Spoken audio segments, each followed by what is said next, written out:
अस्सलाम वालेकुम दोस्तों, साडे नाल अज ने जहीर लशारी साहब लवली नाल असीं आए सां बावल नगर की तहसील मिंचनाबाद। इन्हां दा चैनल रंगला पंजाब तो मैं हुणे चैनल वेख्या 167 वीडियोज़ अपलोड कीतियां ने ते इन्हां दा कंटेंट भी बहुत ही खूबसूरत ज़बरदस्त कॉमिक भी आ, सैड भी आ, क्रिएटिव काम भी आ।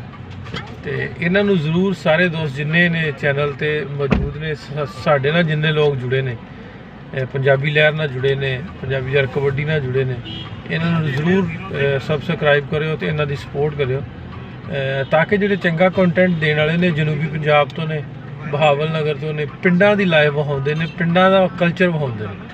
सो इन्हों साडा प्रमोट करना साडा हक बनता है। इन्हों जरूर प्रमोट करो, सबसक्राइब करो, फॉलो करो। कि लवली तुसी एक बार जरूर इन्हों चैनल वेखो और फिर तुहानूं पता लगेगा कि इन्हों काम की है। अमूमन असी नच्चण गाउण वाले टप्पण वाले जिन्होंने साडे नाल कोई वसेब दे नाल कोई उन्होंने लेना देना नहीं हुंदा, असी उन्होंने सबसक्राइब भी करते हैं, वेखते हैं, अपना टाइम भी वेस्ट करते हैं। लेकिन हकीकत दे विच जिहड़े आम जनता है, आम लोग आ, उन्हां लोकां दी गलबात असी नहीं सुनना पसंद करते क्योंकि वो असल दे विच साडी अपनी कहानी हुंदी है।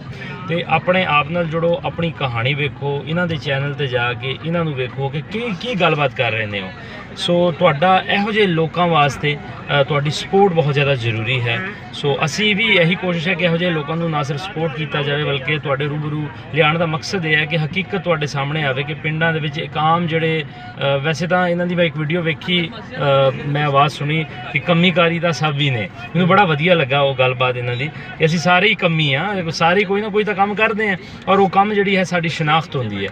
सो इन्हां दा इस तरह दी वीडियोज़ बनाना और माहौल दे विच वसेब दे विच लोकां वास्ते एक वधिया पैगाम देना वो बहुत वधिया गल मैनूं लगी। सो ज़रूर जाओ इन्हां दी वीडियोज़ वेखो ताकि तुहानूं पता लगे कि एक आम शख्स नूं पिंडां वाले शख्स नूं की तकलीफां होंदियां ने। तुहाडीआं छोटियां छोटियां गलतियां राहीं जिहड़े तुहाडे हादसे ने वो किसी होर दा दुख भी हो सकता है, भी जरूर सोचिया करो और इन्हां दी वीडियोज़ वेखो, तुहानूं खुद ब खुद पता लग जाएगा। धन्नवाद जी, थैंक यू। बहुत शुक्रिया जी, तुसीं मैनूं सपोर्ट कीता, ये तुहाडीआं मुफ्तां ने सोहणे वीरो।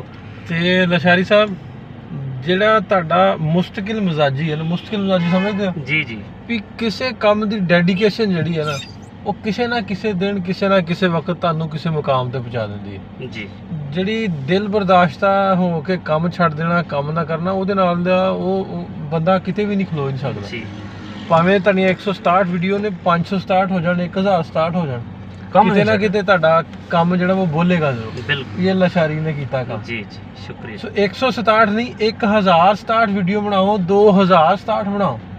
ਇੱਕ ਨਾ ਇੱਕ ਦਿਨ ਐਸਾ ਆਏਗਾ ਕਿ ਲਸ਼ਾਰੀ ਜਿਵੇਂ ਤੁਸੀਂ ਮੈਨੂੰ ਮਿਲਣ ਆਏ ਜੇ ਨਾ, ਲਵਲੀ ਨੂੰ ਮਿਲਣ ਆਏ ਨੇ, ਵੀ ਸਾਡਾ ਅੱਲਾ ਅਸੀਂ ਵੀ ਤੁਹਾਡੇ ਵਰਗੇ ਹਾਂ।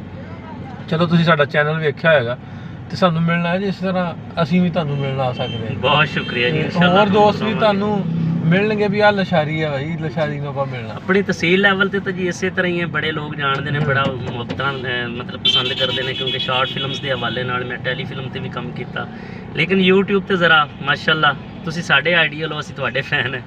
ਬਹੁਤ ਸ਼ੁਕਰੀਆ। बहुत ਜ਼ਰੂਰ शुक्रिया ਇੱਥੇ जी, ਕੰਮ ਕਰਨਾ ਨਾ ਛੱਡਿਓ, नहीं छड्डदे जी। ਕੰਮ ਕਰੋ, ਇੱਕ ਨਾ ਇੱਕ ਦਿਨ ਜ਼ਰੂਰ ਰੱਬ ਫਲ ਦੇਵੇਗਾ। ਬਹੁਤ बहुत ਸ਼ੁਕਰੀਆ ਜੀ। शुक्रिया जी तमाम वीरां दा।